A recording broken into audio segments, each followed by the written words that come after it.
Garcia could be challenging for a world title next versus Ohara Davies. So let's talk about it. Thumbs up the video, share the video, subscribe to the channel. Next subscribe button is the bell icon button. Hit all notifications, increase your chance, get notifications. We go live or drop a video. Financially want to support the channel, Cash App, $ CJ Good 313. Venmo CJ Good 313, PayPal link in the description. So yeah, he says that since Rolly is champion in recess, that Ryan Garcia and Ohara Davies, which Ohara Davies is the mandatory for Rolando Rolly Romero, who got the full belt after Alberto Puello popped hot, which Puello was actually supposed to fight Gary Anton Russell, but that didn't happen because Gary Anton Russell ducked the fade. That's what, I didn't know that until somebody brought that to my attention. You know, somebody brought that to my attention. So, but yeah, that's just, you know, that's just, you know, what it is. So, I mean, he would be dead. The winner would be champion in recess, would have to fight Rolando Rolly Romero. We know Rolly trying to fight Ryan. So that means Ryan would, you know, go out there, have to beat Ohara Davies and then earn a Rolly fight, which ain't a bad thing. And then the winner will probably get Tank, and Tank will move up and get a real world title at 40 and beat the winner, and they try to repackage a rematch. Most likely they'd be hoping that, you know, Ryan win the rematch or whatever. So I find it funny that, you know, Floyd was hanging and helping Ryan out, and, you know, Rolly came up in his gym, Tank came up in his gym. I mean, he had Keyshawn Davis in this gym, had Shakir Stevenson in this gym, and I really like that Floyd doing is actually plugging in with the youth and passing the game down. You know, that's why boxing is so lackluster now, because it was a generational gap between passing the game down to the next generation. I think that kind of really went from like the 2000s to the 2010s. That's where I think the big drop off went.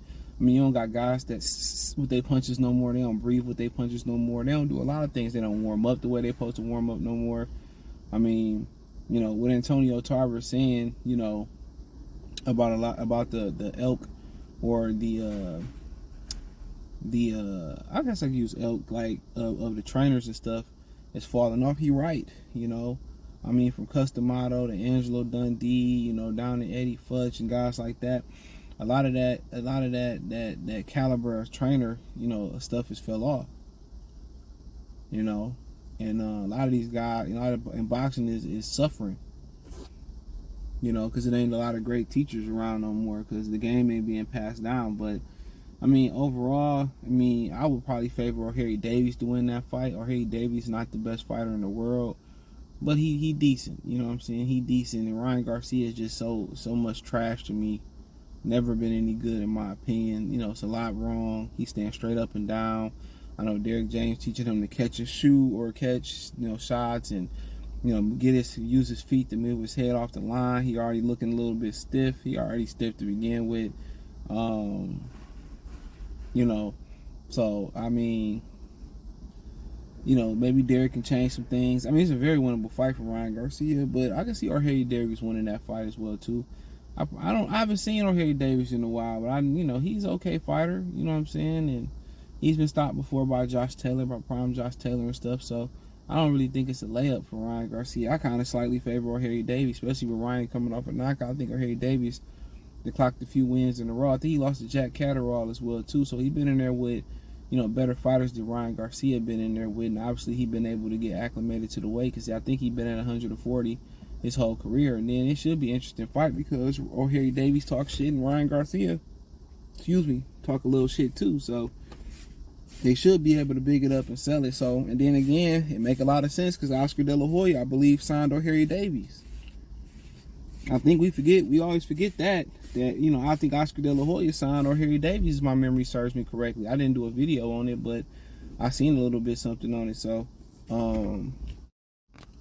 my bad, to start my phone over again, but wherever I was at, but yeah, Oscar signed all them or whatever, signed Davies, I believe. So, but yeah, I mean, basically it's a Gervonta Davis playoff. But then again, don't forget you got Kenneth Sims in the cut too. He deserves a shot too. So, You know, they probably pay Kenneth Sims to step aside, Tank could get the belt, drop the belt, then Kenneth Sims pick up the belt. That's probably exactly what's gonna happen. So I know Ryan and them ain't trying to fight Kenneth Sims, and I know Harry Davies ain't trying to fight Kenneth Sims, and that's why Oscar signed Harry Davies.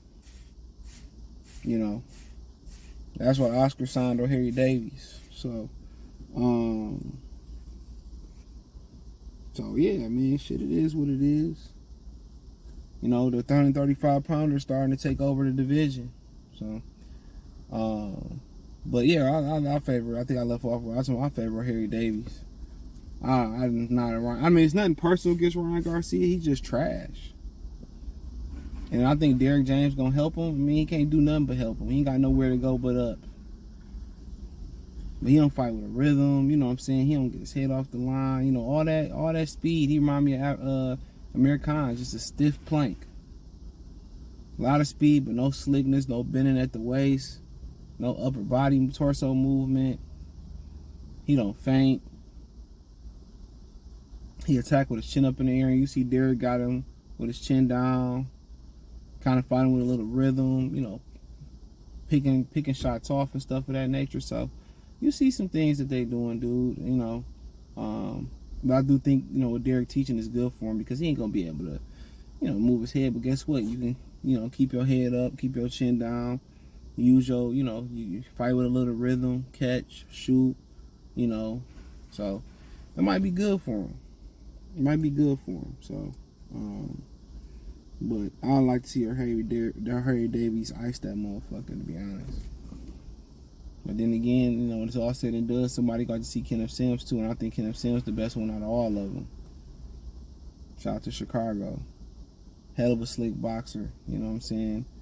Good hand speed, good power, good, you know, him and Abdamadiv had an excellent fight. And if Kenneth Sims can get used to fighting them 12 rounders and picking his condition up, he gonna be world champion. He got an uphill battle too. You know, he beat Elvis Rodriguez in Top Rank, released Elvis Rodriguez, right? They released him. But then, you know, didn't want to sign Kenneth Sims. Like O'Shaquie Foster, you know what I'm saying?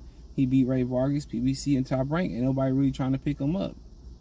So it's hard out here for a black fighter. So, you know, you got to be, you know, they say 3 or 4 or 5 times better, you know, out in the real world just to get the opportunities that, you know, the average people that don't look like you get.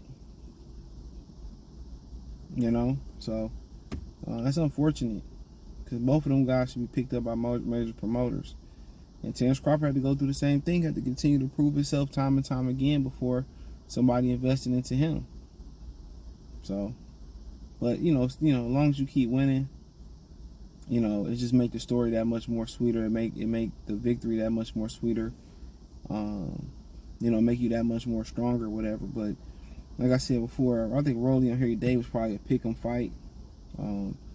But now it makes sense on why Top Rank signed Harry Davies. It makes a ton of sense why Top Rank signed Harry Davies now. So, yeah, that's they plan to do, and then they're gonna probably turn around, work with Al again, do the Rolando Rolly Romero Ryan Garcia fight. You know, I'm for it all. I want to see Kenneth Sims get a shot though, but they're gonna be trying to repackage their Gervonta Davis rematch somehow, some way. Either gonna be Gervonta and Rolly, or Gervonta Rolly 2, or Gervonta Ryan Garcia 2. We know which one they want to go for. If Ryan can get through Harry Davies and he can get through Ryan Garcia, you know, get through Rolly Romero, then yeah, the rematch gonna be in demand. But you know, with Tank Davis keep getting in trouble, and you know, I think, you know, Rolly can knock out Ryan. I think Harry Davies can knock out and beat Ryan. You know, and maybe Ryan said, well, I'm gonna start taking this shit serious with Derrick James now. I'm gonna start taking this shit serious. You know, so if that's the case, he gonna start taking it serious. Then sometimes it's too late. Sometimes you fall so far behind that it becomes too late to start, you know, picking things up and doing things a different way. So sometimes it is literally too late. sometimes it's literally too late to start, doing things different, start picking things up. And in boxing, that's why they got a cutoff age period for a lot of guys. Where if you get too old, it's, you just so far behind in repetition that you can't make up ground. And special ones do. Gabriel Rosado made up a lot of rounds. Probably should have been world champion over Peter Quillen. Sergio Martinez was late to the party. He did become, I think he became middleweight lineal champion of the world, two-weight champion of the world. He was the guy at middleweight, and I think people can make a case he was the guy at 154 once he iced, baby. My boy Paul Williams. But yeah, let me know what you girls and guys think. Thumbs up the video, share the video, subscribe to the channel, and the subscribe button. It's the bell icon button. Hit all notifications. Increase your chance to get notifications. We go live or drop video. Financially want to support us? Cash App, $CJ Good 313, Venmo CJ Good 313. PayPal link in the description. Hit the link tree, Apple Podcasts, Google Podcasts, Spotify, Anchor, the whole 9. Peace.